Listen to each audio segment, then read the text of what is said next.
എല്ലാവർക്കും നമസ്കാരം. അപ്പോൾ എൻ്റെ യൂട്യൂബ് ചാനലിലേക്ക് എല്ലാവർക്കും സ്വാഗതം. അപ്പം ഞാനിന്ന് നിങ്ങളൊരു ഡിഷ് പരിചയപ്പെടുത്താനാണ് ഞാൻ വന്നിരിക്കുന്നത്. ഡിഷ് പഴയതൊന്നുമല്ല, ഒരു അറബി ഫുഡാണ്. അറബി ഫുഡാണെങ്കിൽ പോലും ഞാൻ എൻ്റേതായുള്ള രീതിയിലാണ് വെക്കുന്നത് കേട്ടോ. ഞാൻ അങ്ങനെ കഴിച്ചിട്ട് നല്ല രുചിയായിരുന്നു കേട്ടോ.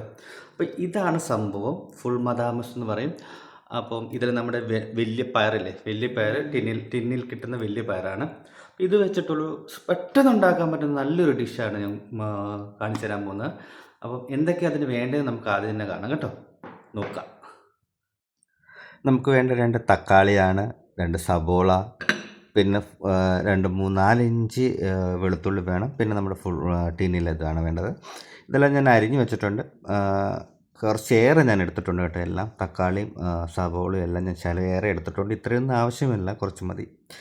നമ്മുടെ പാത്രം ചൂടാകുമ്പോഴത്തേനും നമ്മുടെ അതിലോട്ട് എണ്ണ ഒഴിക്കാം കേട്ടോ.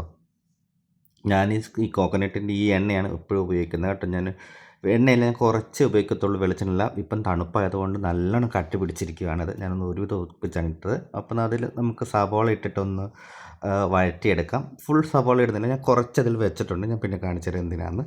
കുറച്ച് ഉപ്പിടാമെങ്കിൽ അത് പെട്ടെന്ന് തന്നെ വെന്ത് കിട്ടും. നല്ലോണം വഴറ്റിയെടുക്കുക കേട്ടോ. നല്ലോണം അത് ബ്രൗണിഷ് കളറൊന്നും ആവണമെന്നില്ല. നമ്മളിങ്ങനെ നല്ലോണം വഴറ്റി അങ്ങ് എടുത്താൽ മതി. ഒരുവിധം വഴറ്റി എന്നിട്ട് ഈ ഒരു പരുവത്തിലെടുത്താൽ മതി. അത് കഴിയുമ്പോഴത്തേക്കും നമ്മളതിൽ വെളുത്തുള്ളി ഇടുക. വെളുത്തുള്ളി ഇട്ടിട്ടും അതുപോലെ തന്നെ നല്ലോണം വഴറ്റിയെടുക്കുക. വേറൊന്നും ചേർക്കുന്നില്ല കേട്ടോ. നല്ലോണം ഇങ്ങനെ വഴറ്റിയെടുത്ത് നല്ല രീതിയിലൊന്ന് വഴറ്റിയെടുത്താൽ മതി. അത് ഒരുപാടൊന്നും ഇങ്ങനെ കരിഞ്ഞൊന്നും വരേണ്ട ആവശ്യമൊന്നുമില്ല. നല്ലോണം വഴറ്റിയാൽ മതി. ഒരുവിധം നല്ലോണം വഴറ്റിയെടുത്താൽ മതി. അത് കഴിയുമ്പോൾ നമുക്ക് തക്കാളി ഇടുക.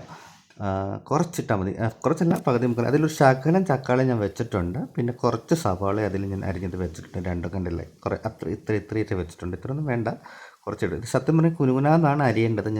ഞാനെനിക്ക് അരി പെട്ടെന്ന് വേണ്ടി ഒപ്പിച്ച് വിട്ട പണിയാണ്. എന്നാലും കുഴപ്പമില്ല. അങ്ങനെ അടിച്ച് നല്ലോണം അതുപോലെ നല്ലോണം ഇളക്കി വേവിക്കുക കേട്ടോ. ഇപ്പം നല്ലോണം വെക്കും. നമുക്ക് അടച്ച് വെച്ച് വേവിക്കാമെങ്കിൽ പെട്ടെന്ന് വെന്ത് കിട്ടും. ഞാൻ കുറച്ച് ഉപ്പിട്ടത് കൊണ്ട് ചിലപ്പം പെട്ടെന്ന് വെന്ത് കിട്ടാൻ ചാൻസ് ഉണ്ട്. അത് നല്ലോണം ചൂടുവെള്ളം നല്ലോണം ഇളക്കി വേവിക്കാം. അതൊക്കെ കുറച്ച് നേരം നമുക്ക് അടച്ച് വെക്കാം. അപ്പോൾ അടച്ച് വെക്കുമ്പോൾ നമുക്കത് റെഡിയാവും പെട്ടെന്ന് തന്നെ. അടച്ച് വെച്ച് കഴിഞ്ഞാൽ പെട്ടെന്ന് വെന്ത് കിട്ടും. എന്നാലും ഈ തക്കാളി ഇച്ചിരി കുനുകുനാന്നായിരുന്നു അരിയേണ്ടത്. ഞാൻ ശലച്ച് വലുതായിപ്പോൾ, അതുകൊണ്ട് ഇച്ചിരി വേഗം ഇച്ചിരി താമസമുണ്ട്. തക്കാളിക്ക് നല്ല വേവൊക്കെ ഉണ്ട് കേട്ടോ, നിങ്ങൾ വിചാരിക്കുന്നതിൻ്റെ തൊട്ടല്ല. പിന്നെ ഒന്ന് അടച്ച് വെക്കുക, പിന്നെയും വെന്ത് വെക്കും. ഞാനിപ്പോൾ വീഡിയോ ലോങ് ആയിട്ട് എടുത്തേക്കുന്നത് കേട്ടോ. കാരണം എല്ലാം കറക്റ്റായിട്ട് കാണിച്ചു തരാൻ വേണ്ടിയിട്ടാണ് നിങ്ങളെ. അപ്പം എല്ലാവർക്കും അറിയാം, എന്നാലും ഞാൻ വെക്കുന്ന ഒരു രീതി നിങ്ങൾക്ക് അറിഞ്ഞിരിക്കണമല്ലോ. അതുകൊണ്ട് വിട്ടിട്ട് അത് നമ്മളോട് ഉടച്ചെടുക്കട്ടെ. ഒരുവിധം വെന്ത് കഴിയുമ്പോൾ നമ്മൾ ഞെക്കിയാങ്കിൽ ഉടയും. പക്ഷെ അത് ശരിക്കും ഉടയുന്നില്ല, വേകാനുണ്ട് നല്ലോണം. ഏറെ ഉപ്പിട്ടാൽ ശരിയാകും. നമ്മളിതിൽ ഉപ്പിൽ ഞാൻ കുറച്ച് ഉപയോഗിക്കുന്നുള്ളൂ, അതുകൊണ്ടാണ് ഇതേ ഉപ്പൊന്നും ഇടാത്തത്. ഇനി നമുക്ക് നമ്മുടെ പ്രധാന സംഭവം എടുത്തിടാം. ഇത് തുറന്ന് കഴിയുമ്പോൾ നമുക്ക് നിങ്ങളൊക്കെ അറിയാമായിരിക്കുമല്ലോ, ടിന്നൊക്കെ നമ്മുടെ നാട്ടിൽ ഇപ്പോൾ ഉപയോഗിക്കുന്നുണ്ട്. ഇപ്പോൾ ടിന്നിൽ വന്നിരിക്കുന്നത് ഇങ്ങനെയാണ്, കണ്ടോണം. വെള്ളം പോലെ, അതായത് ഇങ്ങനെ വെള്ളം ഒഴിച്ചിട്ട് നമ്മൾ വെള്ളമാണ് അതിൻ്റെ കേട്ടോ. ഒരു പുളിപ്പുണ്ട്, അതിലെന്തൊക്കെയോ കെമിക്കൽ ഒപ്പിക്കുന്നതായിരിക്കാം. കണ്ടോ ബീൻസ് കണ്ടോ. ഇത് ഞാൻ ഉദ്ദേശിച്ച ബീൻസില്ല, എനിക്ക് അബദ്ധം പറ്റി. എന്നാലും ഇത് വലിയ ബീൻസാണ് കേട്ടോ. വെള്ളം എല്ലാം മയങ്ങിന്ന് കുതിർന്നിട്ടത് വലിയ കഷ്ണമായിട്ടുണ്ട്. നമ്മളൊന്ന് ഇളക്കിയെടുക്കുക. നിങ്ങളിപ്പം കാണുമ്പോൾ നിങ്ങൾക്ക് ഓക്കാൻ വരുന്നുണ്ടായിരിക്കും, കാണുമ്പോൾ അങ്ങനെയല്ല. അത് വെന്ത് കഴിയുമ്പോൾ അടിപൊളി രുചിയായിരിക്കും. നിങ്ങളവർക്ക് ഇപ്പോൾ ഇവനെന്താ പുളിയേരി ഒന്നും ഇടാത്ത ഒരു സാധനമാണല്ലോ എന്ന് വിചാരിക്കും. പക്ഷെ അങ്ങനെയല്ല കേട്ടോ, നല്ല ടേസ്റ്റാണ്. ഉണ്ടാക്കുന്ന രീതി ഉണ്ടാക്കേണ്ടത്. ഇത് വലിയ പയറാണ് കണ്ടോ. അത് ചെറിയ പയറാണ്. അത് ഇതിലിട്ട് അത് ടിന്നിലിട്ട് അടച്ച് കഴിയുമ്പോൾ അതിങ്ങനെ വലുതാകണ്ടല്ലോ. കണ്ടോ, അത് വലുതാണ്. നല്ലോണം അത് വെന്തിട്ടുണ്ട് കേട്ടോ. ഇപ്പം അധികം വേവിക്കേണ്ട ആവശ്യമൊന്നുമില്ല. തിളച്ച് കഴിയുമ്പോൾ തന്നെ നല്ലോണം വെന്ത് കിട്ടും സംഭവം. നമുക്ക് എന്തായാലും നല്ലോണം ഒന്ന് ഇളക്കി, വേണമെങ്കിൽ നമുക്ക് ഉപ്പിടാൻ കുറച്ച്. അപ്പോൾ നമ്മളതിങ്ങനെ വെന്ത് അടച്ച് വെച്ചാൽ മതി. ഞാൻ കുറച്ച് വെള്ളം കൂടെ ഒഴിക്കാം കേട്ടോ. എന്താ ചിലപ്പം വേകാൻ വേണ്ടിയിട്ട് കുറച്ച് വെള്ളം കൂടെ ഞാൻ ഒഴിച്ചിട്ടുണ്ട്. എന്തായാലും കുറച്ച് ഉപ്പ് ഇട്ട് കൊടുത്തിട്ടുണ്ട്. നല്ലോണം ഇളക്കിയിട്ട് അടച്ച് വെച്ച് നമുക്ക് വേവിക്കാം കുറച്ച് നേരം. അധികം ഒന്നും വേകേണ്ട ആവശ്യമൊന്നുമില്ല, കുറുകെ കിട്ടിയാൽ മതി കേട്ടോ. പക്ഷെ ഞാൻ സോറി, നിങ്ങൾ കാണിച്ച് ഞാൻ എടുത്തും പോയി. കാരണം ഞാൻ ഉദ്ദേശിച്ച ബീൻസ് ഇതല്ലായിരുന്നു, ഫുൾ മദാമസ് ആയിരുന്നു. പക്ഷേ അതല്ല, ഇത് വേറെ ബീൻസാണ്. കുഴപ്പമില്ല, ബേക്കഡ് ബീൻസാണ്, എന്നാലും കുഴപ്പമില്ല. നമുക്ക് അടച്ച് വെച്ചിട്ട് കുറച്ച് നേരം ഇങ്ങനെ വേവിക്കാം. തീ കൂട്ടി വെക്കാം. എന്നിട്ട് നല്ലോണം വേഗട്ടെ അത് കുറച്ച് നേരം. എന്നിട്ട് ഞാൻ ഇടയ്ക്കിടയ്ക്ക് തുറന്ന് നോക്കിക്കണ്ട. നിങ്ങളെ ഫുള്ള് വീഡിയോസ് കാണിക്കാമെന്ന് വിചാരിച്ചു. എങ്ങനെയാണെന്ന് നോക്കുക. നല്ലോണം തിളച്ചിട്ടുണ്ട്. എന്നാലും കാണുമ്പം ഒരു പുളിപ്പ് മണം വരുന്നത് കേട്ടോ. സത്യം പറഞ്ഞാൽ ഈ സവാളയും തക്കാളിയും എല്ലാം നല്ലോണം ഒന്നുകൂടെ വഴരണം. എന്നാലും അതിൻ്റെ ഒരു ഇത് കിട്ടും. തക്കാളി എല്ലാം ഒന്നും അത്രയൊന്നും ഇടേണ്ട ആവശ്യമില്ല, കുറച്ച് ഉപയോഗിച്ചാൽ മതി കേട്ടോ. ഞാനിതെല്ലാം കൂടുതലായിട്ടാക്കുന്നത്, എനിക്ക് എപ്പോഴും എല്ലാം കൂടുതലായിരിക്കും ഞാൻ ഇടുന്നത്. കുഴപ്പമില്ല, എന്നാലും നമുക്ക് കഴിക്കാനല്ലേ. ഇതിൽ മുളകും ഒന്നുമില്ല, നാച്ചുറലാണ്, ഒന്നും ഇട്ടിട്ടില്ല. മഞ്ഞൾപ്പൊടി ഇട്ടിട്ടില്ല, മുളക് പൊടി ഇട്ടിട്ടില്ല. മഞ്ഞൾപ്പൊടി ഇടാൻ കളർ ടെസ്റ്റ് വ്യത്യാസം വരും, അതുകൊണ്ടാണ് ഞാൻ മഞ്ഞൾപ്പൊടി ഇടാത്ത കേട്ടോ. നമുക്ക് നോക്കാം കേട്ടോ ഉപ്പൊക്കെ ഉണ്ടോയെന്ന്. ഉപ്പൊക്കെ ഉണ്ട്, പുളിയുണ്ട്, നല്ല പുളിയാണ് കേട്ടോ.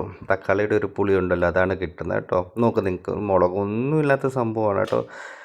നമ്മുടെ ശരീരത്തിൽ നല്ല അടിപൊളി സാധനം കേട്ടോ. നിങ്ങൾ വിചാരിക്കുന്ന കേട്ടോ അല്ല, അടിപൊളി സാധനം കേട്ടോ.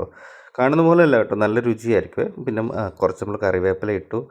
പിന്നെ ഞാൻ ഒരു കാര്യം, ഞാൻ കടു വറക്കുന്നില്ലെന്ന് വിചാരിച്ചത്, കടു വറക്കാതാണ് ഇത് കഴിക്കേണ്ടത്. ഇതിങ്ങനെ ക്രീമായിട്ടിങ്ങനെ ഇങ്ങനെ കുഴഞ്ഞ് പീനട്ട് പോലെ ഇങ്ങനെ കുഴഞ്ഞ് കിട്ടുന്ന സാധനമാണ്. പക്ഷേ എനിക്കൊരു അബദ്ധം പറയും, ഞാൻ കുറച്ചേറെ വെള്ളം ഒഴിച്ചു, അതുകൊണ്ടാണ് ഇങ്ങനെ കിട്ടാത്തത്. അതല്ല ഞാൻ ഉദ്ദേശിച്ച ബീൻസും അല്ല ഇത് കേട്ടോ. എന്നാലും കുഴപ്പമില്ല. എന്നാൽ ഞാൻ കടു വറുത്തിട്ട് അതൊന്ന് റെഡിയാക്കാമെന്ന് വിചാരിച്ച് കുറച്ച് കടു ഇട്ടു. കടു നല്ലോണം പൊട്ടി കേട്ടോ. അവിടെ എല്ലാം തെറിച്ച് പൊട്ടി, എൻ്റെ ക്യാമറയിലെല്ലാം പുകയൊക്കെ വന്നു കണ്ടോ. ഇപ്പോൾ അവിടെ എല്ലാം പൊട്ടി തെറിക്കുന്നുണ്ട് കേട്ടോ. ചെറിയ എന്ന് വെച്ച് കഴിഞ്ഞാൽ വലിയ അടുപ്പാണത്. അതിനിപ്പോൾ അത് പൊട്ടിയപ്പോൾ നല്ല ചൂടുണ്ട്, കണ്ടല്ലേ, ചുമന്ന് വരുന്നുണ്ടോ ചൂട്. അതനുസരിച്ച് ഇപ്പോൾ അത് കൂടുകയും കുറയും. കറണ്ടിൻ്റെ ആണ്, അതുകൊണ്ടാണ് ഇങ്ങനെ കാണിക്കുന്നത് കേട്ടോ. നമ്മുടെ നാട്ടിലല്ല, ഇവിടെ ആയതുകൊണ്ട് കുഴപ്പമില്ല. കറണ്ട് നാട്ടിലാണെങ്കിൽ നല്ലൊരു എമൗണ്ട് വരും കറണ്ടിൻ്റെ. കുഴപ്പമില്ല. കുറച്ച് കറിവേപ്പില ഇട്ടു. നല്ലോണം കറിവേപ്പിലൊക്കെ മൂത്ത് കഴിയുമ്പോൾ നമുക്ക് ആ കറിയിലോട്ട് ഒഴിക്കാം കേട്ടോ. ഇതിങ്ങോട്ട് നീക്കുക കേട്ടോ, എന്നിട്ട് ഇതിലോട്ട് ഒഴിക്കാം. നല്ലോണം ഒന്ന് പാത്രത്തിലൊക്കെ ഇട്ടൊന്ന് കളിച്ചിട്ട് അതൊന്ന് ഉടച്ചെടുക്കാം. നല്ലോണം ഉടച്ചെടുക്കണം. ഇത് നല്ലോണം ഉടച്ച് കുറുക്കി വരണം. ഇങ്ങനെയൊന്നും അല്ല, തന്നെ നല്ലോണം കുറുകി വരണം. ഞാൻ കുറച്ച് വെള്ളം കൂടിപ്പോയി. ഇപ്പം തന്നെ ഞാൻ ഇവിടുത്തെ 1:30 കണ്ടായി. ഉച്ചയ്ക്ക് വിശക്കുന്നുണ്ട്. പിന്നെ ഞാൻ മാറ്റി വെച്ചില്ലേ തക്കാളിയും സബോളയും ഇതിൻ്റെ മുകളിലിടുക. പക്ഷെ അങ്ങനെ ഞാൻ പറഞ്ഞില്ലേ, കുഴഞ്ഞ് വരുമ്പോൾ ഇതിൻ്റെ മുകളിലിടുമ്പോൾ നല്ല രസമായിരിക്കും കേട്ടോ, അങ്ങനെ കഴിക്കാം. അപ്പോൾ നമ്മുടെ കറി അങ്ങനെ അടിപൊളിയായിട്ട് റെഡി ആയിട്ടുണ്ട്. ഇപ്പോൾ നിങ്ങളെ ഞാൻ കാണിച്ചു തരാം കേട്ടോ. ഇതാണ്, നിങ്ങൾക്ക് കാണാമോ എന്ന് അറിയത്തില്ല, കണ്ടോ. ഞാൻ കാണിച്ചു തരാം. അടിപൊളിയാണ് കേട്ടോ. നിങ്ങളധികം എന്താ പറയുക, ഇതിൻ്റെ ടേസ്റ്റ് എന്ന് വെച്ചാൽ പുളിയാണ് കേട്ടോ. നമ്മുടെ തക്കാളിയാണ് കൂടുതലുണ്ട്. തക്കാളി കുറച്ചിടാം കേട്ടോ. പുളി കുറവ് വേണമെങ്കിൽ തക്കാളി കുറച്ചിടാം. തക്കാളിയാണ്. പിന്നെ ഇത് അതായത് ടിന്നിലെ അല്ലേ, ബീൻസ് അല്ലേ, അപ്പം അതിനൊരു പുളിപ്പുള്ളതാണ്. അപ്പോൾ ടോട്ടലി ഇതൊരു പുളിപ്പുള്ളൊരു കറിയാണ്. പക്ഷേ ഇതിൽ കടു വറുക്കേണ്ടതല്ല. എനിക്ക് ശകലം പാളിപ്പോയി, ഞാൻ കുറച്ച് വെള്ളം കൂടിപ്പോയി. ഞാൻ ഉദ്ദേശിച്ച ബീൻസ് ഇതുമല്ല, വേറെ ബീൻസ്, അത് ബേക്ക്ഡ് ബീൻസാണ്. ഇത് ബോർഡ് ബീൻസാണ്, ബേക്ക്ഡ് ബീൻസാണ് നമുക്ക് വേണ്ടത്. എന്നാലും കുഴപ്പമില്ല, നല്ലതായിരുന്നു കേട്ടോ. ഒരു പുളിപ്പാണുള്ളത്, വേറെ ഒന്നും കടു വറുക്കേണ്ട ആവശ്യമില്ലായിരുന്നു. അപ്പം ഞാൻ കഴിച്ചപ്പോൾ ഒരു പുളിപ്പ് കൂടുതലുള്ളത് കൊണ്ട് ഞാൻ അതിൽ കടു വറുത്തുകയെന്നുള്ളൂ. പക്ഷെ എന്നാലും നല്ല ടേസ്റ്റായിട്ടുണ്ട് കടു വറുത്ത് കഴിഞ്ഞപ്പോൾ. വേറെ ഒന്നുമില്ല, ഒന്നും ചെയ്യേണ്ടത്. ഇപ്പം എന്താ ചെയ്യേണ്ടതെന്ന് പറഞ്ഞാൽ, നിങ്ങൾ ആദ്യം സവോളയോ വരട്ടുക, കുറച്ചിട്ടാൽ മതി കേട്ടോ. ഞാൻ ഒരുപാട് യൂസ് ചെയ്തിട്ടുണ്ട്. സവാള വഴറ്റി അത് കുറച്ച് വെളുത്തുള്ളി ഇടുക, എന്നിട്ട് തക്കാളി ഇട്ടിട്ട് വഴറ്റിയിട്ട് ഇത് വിട്ട് വേവിച്ചിട്ട് നല്ലോണം ഉടച്ചെടുക്കുക. ക്രീമി ടെക്സ്ചറാണ് വരുന്നത്, നല്ല ക്രീം പോലെ വരേണ്ട സാധനമാണ് കേട്ടോ. ഇങ്ങനെ നമുക്ക് കുബൂസോ അല്ലെങ്കിൽ ചപ്പാത്തി ഇങ്ങനെ ചേർത്തിങ്ങനെ കഴിക്കുന്ന സാധനമാണ്.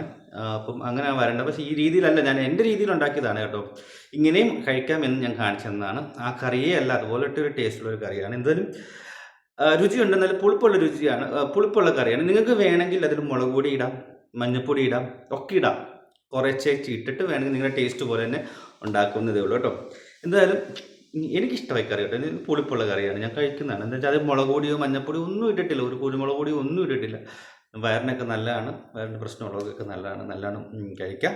അപ്പോൾ ഇത്ര ഉള്ളായിരുന്നു. അടുത്ത വീഡിയോ കാണുന്നവരെ bye bye bye bye bye bye അല്ല, ടാറ്റ ബൈ ബൈ. ചെയ്യോ. നിങ്ങൾ ഒന്നുകൂടെ ഞാൻ കറി കാണിക്കാം കേട്ടോ.